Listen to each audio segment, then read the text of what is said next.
আসসালামু আলাইকুম প্রিয় বন্ধুরা, চলে আসলাম আজকে আপনাদের সম্মুখে পবিত্র মাহে রমজান নিয়ে কিছু কথা বলবো। আপনারা অবশ্যই ভিডিওটি না টেনে সম্পূর্ণ ভিডিওটি দেখবেন এবং যদি ভালো লেগে থাকে তাহলে ভিডিওটি শেয়ার করে সবার মাঝে প্রচার করে দিবেন। তো প্রিয় বন্ধুরা, যে বিষয় নিয়ে আমি আপনাদের সামনে আসছি, বিষয়টা হলো যে রমজান মাসে আল্লাহ পাক রব্বুল আলামিন শয়তানকে বন্দি করে রাখেন, কয়েদ করে রাখেন। কেন, কী কারণে? তো অবশ্যই আমাদের জানা দরকার। কি বলেন বন্ধুরা? অবশ্যই জানা দরকার। বিষয়টা হলো, রমজান মাস হলো পবিত্র মাস, রমজান মাস হলো রহমতের মাস, রমজান মাস হলো বরকতের মাস, রমজান মাস হলো রহমত, মাগফিরাত, নাজাতের মাস। রমজান মাসে মুমিনের ইচ্ছা আল্লাহ পূর্ণ করেন। রমজান মাসে মুমিনের তওবা আল্লাহ কবুল করেন। রমজান মাসে একটি নেকি করলে 70টি নেকির সওয়াব পাওয়া যায়। রমজান মাসে এক খতম কুরআন পড়লে 70 খতম কুরআনের সওয়াব পাওয়া যায়। আবার এই রমজান মাস হলো এমন একটা মাস, এই মাসে এমন একটা ফজিলতপূর্ণ রাত্রি আছে, যেই রাত্রিতে এক এবাদত বন্দেগি করলে 1000 রাত্রের এবাদত বন্দেগির সওয়াব পাওয়া যায়। এমন একটা ফজিলতপূর্ণ রাত্রি, শবে কদরের রাত্রি এই মাসের মধ্যে রয়েছে। আবার এই মাস এমন একটা মাস, যেই মাস হলো কুরআন নাজিলের মাস।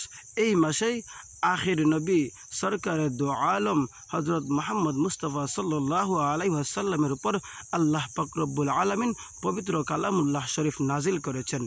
তো এই মাসে যদি শয়তান যদি বন্দি না থাকে, কোন মাসে বন্দি থাকবে আপনারাই বলেন। তবে বন্দি থাকার বিষয়টা তো আপনারা বুঝতে পারলেন, কেন এই মাসে শয়তানকে বন্দি রাখা হয়। আরেকটা প্রশ্ন থাকতে পারে আপনাদের সম্মুখে, যে শয়তানকে যদি বন্দি রাখা হয় তাহলে মানুষ কেন পাপ কাজ করে, মানুষ কেন আগের মতোই খারাপ কাজ করে? প্রিয় বন্ধুরা, এই বিষয় নিয়ে আমি আপনাদের সামনে সুন্দর করে কিছু বলার চেষ্টা করব, যদি আল্লাহ আমাকে তৌফিক দেন। বন্ধুরা, বিষয়টা হলো যে বাকি যে 11 মাস আছে, 11 মাসে শয়তান তাদেরকে যেই শিক্ষা দিয়েছে, শয়তান তাদেরকে যেই কাজের দিকে ধাবিত করেছে, এই 1 মাস তো তাদের জন্য অল্প, তাই না? এই অল্প দিনে তারা কিভাবে তাদেরকে এই তাদের উস্তাদের এই দেখানো পথ থেকে তারা ফিরে আসে। তো প্রিয় বন্ধুরা, এজন্য এই 11 মাস তারা পাপ করার কারণে 1 মাস তারা ওই পাপ কাজেই লিপ্ত থাকে। কারণ ওরা হলো শয়তানের বন্ধু, আর ওরা গুনাহ করতে করতে করতে করতে ওদের অন্তরটা একবারে কালো হয়ে গেছে, যার কারণে ওরা পাপ কাজকেই ওরা ভালোবাসে, পুণ্যের কাজকে ওরা ভালোবাসে না। তো প্রিয় বন্ধুরা, ভিডিওটা অনেক লম্বা হয়ে যাচ্ছে, আর ভিডিওটা বাড়াতে চাচ্ছি না, পরে আপনাদেরই দেখতে সমস্যা হবে, যার কারণে ভিডিওটা আর বাড়াতে চাচ্ছি না। তো বন্ধুরা, এই মাস হলো রহমতের মাস, মাগফিরাতের মাস, নাজাতের মাস। আবার এই মাসের মধ্যে শবে কদর রয়েছে। আবার এই মাস হলো কুরআন নাজিলের মাস।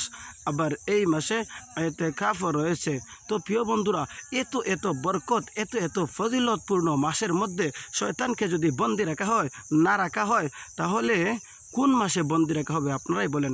এজন্য রমজান মাসে শয়তানকে বন্দি রাখা হয়, যাতে যারা নেককার, যারা আল্লাহ ওয়ালা, তাদের ইবাদত বন্দেগি করতে যাতে কোনো সমস্যা না হয়, এই কারণে আল্লাহ পাক রব্বুল আলামিন এই মাসে শয়তানকে বন্দি করে রাখেন। যদি ভিডিওটি ভালো লেগে থাকে অবশ্যই আপনারা শেয়ার করে দিবেন এবং সাবস্ক্রাইব করতে ভুলবেন না।